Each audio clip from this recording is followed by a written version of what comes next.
everybody, welcome back to my channel. Today I will be talking about the respiratory system in humans.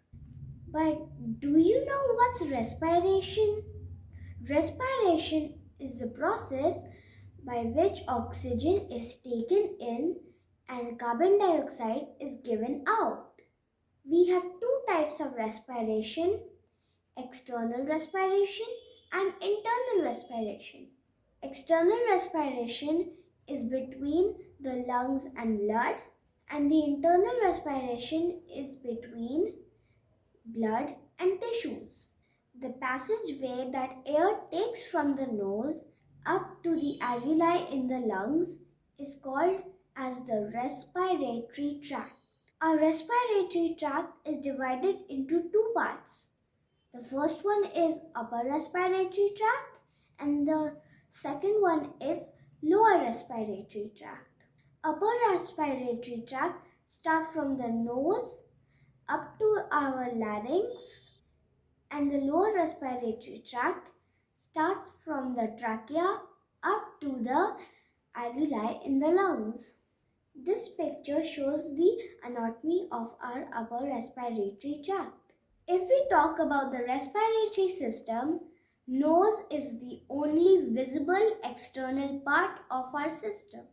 Air enters the nose through two openings called nostril, and each nostril is separated by the other by the nasal septum. The area just inside the nostril is the nasal vestibule. Next comes the nasal conchae. They are bony protrusions and they are parts of ethmoid bone. They are curved shell-like. They are not flat. They increase the surface area, purifies the air we inhale, humidifies it because our lungs do not want cold air. They want warm, moist air. Nasal conchae are of three types: superior, middle and inferior nasal conchae.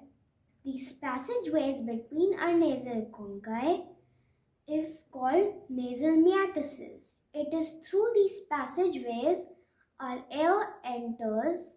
Air when enters our nasal cavity, it creates a kind of turbulence and hits back and forth.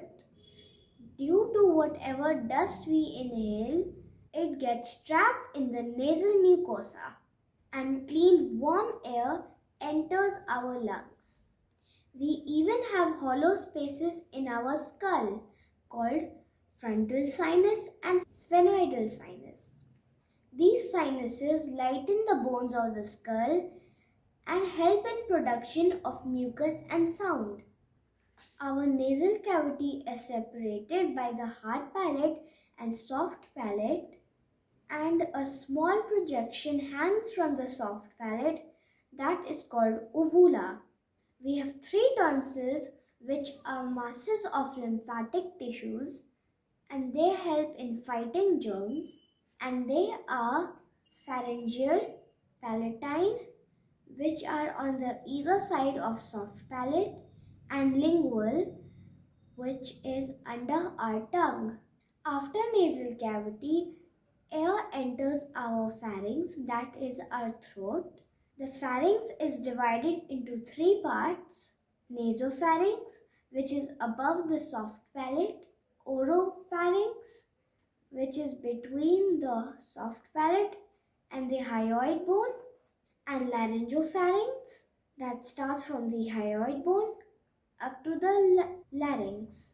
This region divides into larynx and esophagus. From the pharynx, the air then enters the larynx, which is our voice box.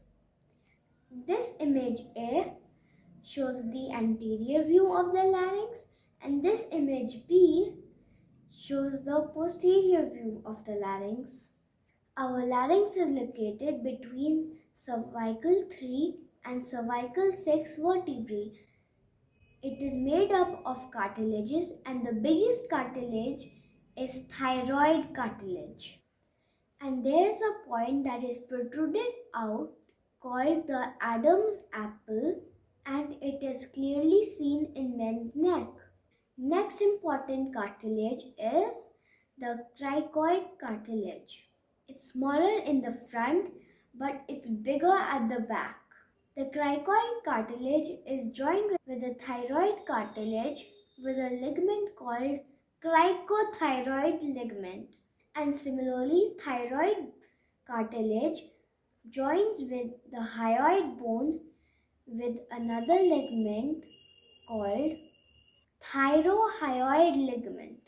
Above the cricoid cartilage, we have two more cartilages, that is the arytenoid cartilage and the corniculate cartilage. These cartilages help in the opening and closing of the vocal folds. Vocal folds vibrate to make sounds, and that is when we speak. If the vocal folds are open, that means we are exhaling, not speaking. Above the arytenoid cartilage, we have the corniculate cartilage, and these corniculate cartilages are horn-like shape. Another cartilage is epiglottis, which is a flap-like structure. It closes the larynx when we eat food so that food does not go in the trachea. And another cartilage is glottis, which is an opening to trachea. From the larynx, the air then enters the trachea.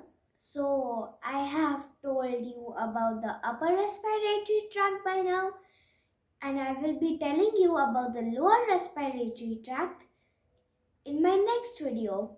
So, thanks for watching my video.